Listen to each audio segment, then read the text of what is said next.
I have seen miraculous results here. मेरा back pain जा चुका है, that's gone. My power has come to zero, and the dryness was there. There is no more dryness, and you can see the glow on my face. So this is really miraculous.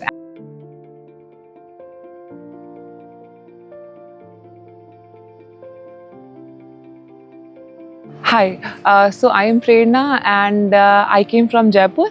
By profession, I am a software engineer. So आप मेरे background से देख सकते हैं, it feels like I am on top of the hills in such a nice lush green environment. So this is our Shri Shri Ayurveda hospital. It's so beautiful. The place is so much serene and there is too much positivity in this place, which itself is so much, has healing effect.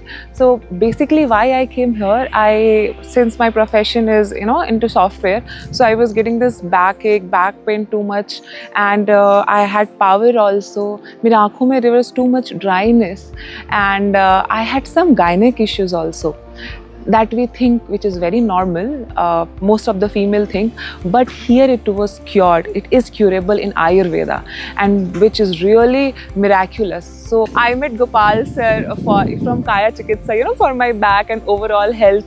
I met Rajni ma'am for my gynec issues, and for eye I met Dr. Naveen from ENT department, that is known as Shalakya Tantra here, and all are absolutely amazing. So faculties make the doctors make बहुत important चीज़ होती है listening. So they will listen to you, which is very very important, and their diagnosis is very apt. Even if from in past 7 days you can think I have like all these treatments has been done, and ये सारे results only 7 days के हैं. So this is such an amazing and wonderful place na, and all the staffs are very good. PG doctors, interns, nursing people, and everybody, right from the cleaning and everyone, therapists, they will treat you so nicely. You'll feel at home. So I will say it is not a hospital for me, but a temple of health. So there you will get pamper and all. So it's very nice. So I have been into mostly allopathic, and now coming here in Ayurveda, it's really amazing. The results are amazing. So I will recommend each and every one of us should come here and visit this place once. It's must to go. Thank you.